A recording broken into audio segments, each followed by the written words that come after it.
you show up on Monday, and Mr. Remington, I'm going to let you be from Popular Mechanics, and you want to drive one of the cars, don't you? So you show up on Tuesday. So over about a week, all of y'all are going to go out there, test drive these different Shelbys, and run the wheels off them. Is that a great car? Is that a great car? Awesome. Is that a great car? All of y'all had great cars, didn't you? I just gave y'all the biggest lie you're going to get all day. There was one Shelby Cobra that got repainted every time it went out. You only had two of them in the first place. The one that you had was identical to the one you had, but don't touch the paint. Same with you and same with you. So at one point over an 8-day period, this car had 6 different paint jobs. So to come from that very small 2-car, almost nothing to what we are today is one of your better stories. Everything I said.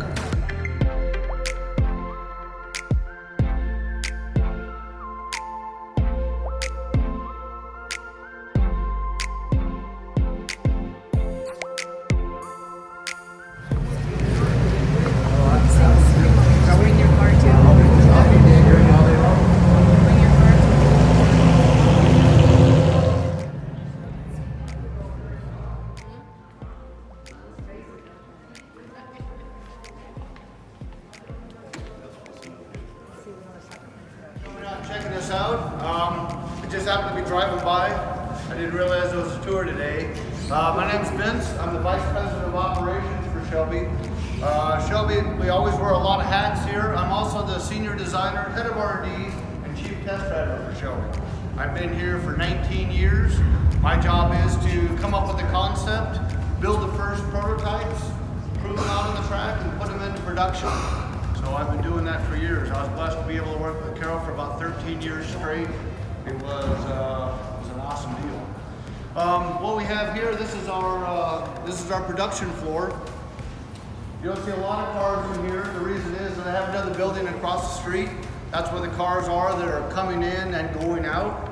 I usually have about 60 to 150 cars on hand at all times at the shop. The way it works now is you order a car from Ford. The car will come from across the street, it'll come over here, it'll get built. We have 30 days to get it to be on site at the dealership. So that's how it works right now. We have a track on the other side of the hill. Me and Gary Patterson are the 2 test drivers. We do probably anywhere from 3,000 to 5,000 miles a year on track, running all over the country, testing, and running track over there. Right now is the time of year where we're starting to do suspension testing, so we'll get back into the finalization of the wide body stuff for the high performance guys. We'll be over there doing that. I'd like to do my engine and transmission testing in the summertime when it's 135 degrees over there. And then in the wintertime when it's cold and horrible, that's when I like to do my suspension and my wheel testing. So anyway, we try to do the worst of both. You notice the front end of this car is a little bit different.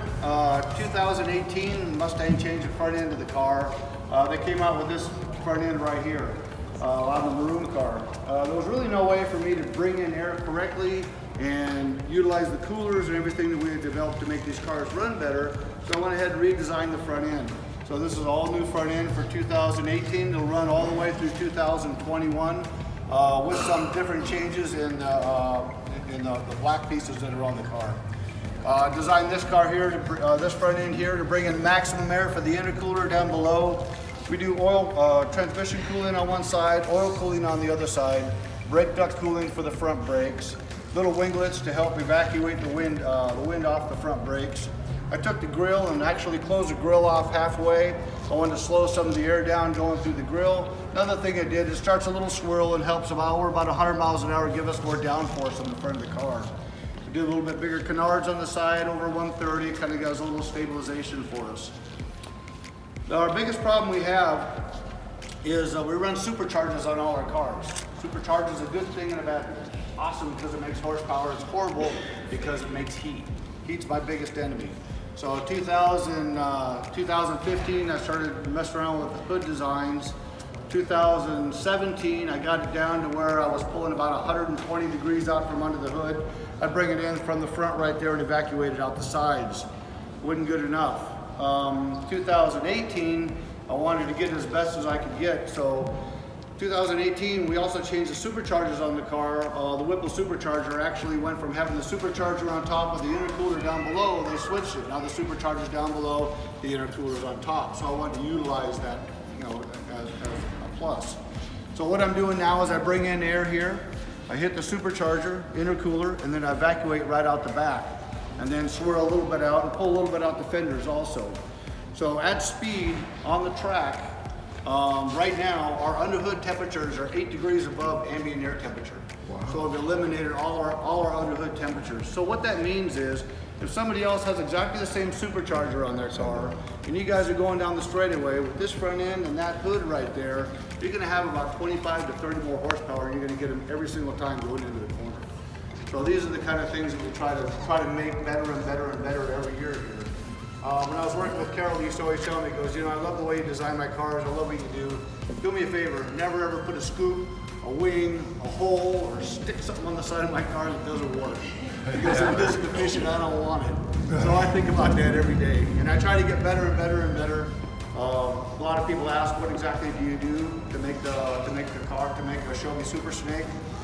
We start with supercharger injectors, we do a tune, we do a cold air intake, we do a new drive shaft, we do high performance axles in the back, we do a brand new brake package all the way around, wheels and tires, we do a new front end, we do the new hood, we do a new wing in the back, we also do a new exhaust system, we do a new diffuser in the back, the emblem between the back of the two tail lights, and then we do a leather interior and then a full stripe kit. So there's a lot of content in it, and everything that we do is 100% tested. We just don't bolt something on. I always tell everybody, if you manufacture Ford parts or Mustang parts, go ahead and send them to me. I'll go ahead and we'll try them on the car. If they work, and we'll co-brand them. We'll both make a little bit of money. If they don't work, I put a little thank you in a box and send it back to you. We have a great crew. All of our cars, right now the Super Snakes are 800 horsepower, 50 state legal. The only stipulation to that is the green states, we do have to sell the car without the supercharger. As soon as the car is sold on site, it comes right back here, and then we put the supercharger on, and it gets delivered back to you within 2 weeks. We also do some of the stuff on the early 350s. They service a 2015 350. We did the white body kit on this, just on the back of it. And we have wheel and tire package, a lot of different things with the 350. Another thing, every one of the cars that has a CSM number on it, the CSM number goes into a registry, so it'll put you back in the same exact lineage that Carol's first car is. There's another thing it does is it helps with the value of the car. Another thing I did 2 years ago is I put a tag on the right-hand side of the fender. That's got the gentleman that built your car. It's got his name on it. Every one of our mechanics signed their car. So if you ever have a problem with your car, you have questions on your car, you call up and you can talk to that guy. I can get you straight up. You guys can go to lunch. You can do whatever you want. These guys here have a lot of friends now because every time they build a car, they got someone that calls them up and wants to know exactly how does this work, why'd you do it this way, everything like that. And these guys build them all day long. We do anywhere from 180 to 300 cars a year out of this facility right here. So these guys know the cars. So I want you to be, like I say, I want you to be part of the family. I want you to call up. I'm not going to have you talk to a service director or anything like that. You're going to talk to the guy that built your car. I have a wide body shop back where the roll-up door is there. Wide body right now is about 30 cars deep. We always have 30 cars on the book for wide body. It's very popular. It's very hard to keep up.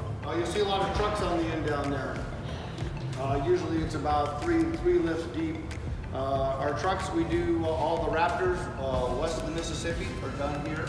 The rest of our trucks are done in Elkhart, Indiana. Elkhart, Indiana, we have a plant there called Tuscany. They actually build our street truck, they build our four-wheel drive truck, and they do build some Raptors there also. So they average right around 300 to 500 trucks a year out of that facility. So Shelby's gone worldwide. We're everywhere from China to Dubai right now. We just opened up a couple different places in England. We're branching out. When Ford went worldwide with the Mustang, they asked us to go with them, so we jumped on the bandwagon, and it's done very well for us. Mustangs is only 1/3 of our business. Trucks are at least 2/3 of the business right now. Trucks are big. So we have a lot of really neat products coming out. We have new cars to work off of. We're doing the GT500 launch right now. That's out at the racetrack. They've been out here all week. We've had press and everything, so that's why the museum's set up a little bit different, because that's actually been a banquet hall for the last 5 days. So anyway, this is the jewelry right here. I usually have this inside, but I got it outside right now. These are all hand polished aluminum cars. These are we still build the Daytona coupes, the Cobras, and everything just like we did. That's just not a big volume of our business right now. So, does anybody have any questions? Passenger side is the driver's side. It's got a bump on the top of it. It's called a gurney bubble. Stan Gurney was so tall, they had to make a modification so he could get it to the van. So they lowered the floor and raised that put the bubble in there. That's great.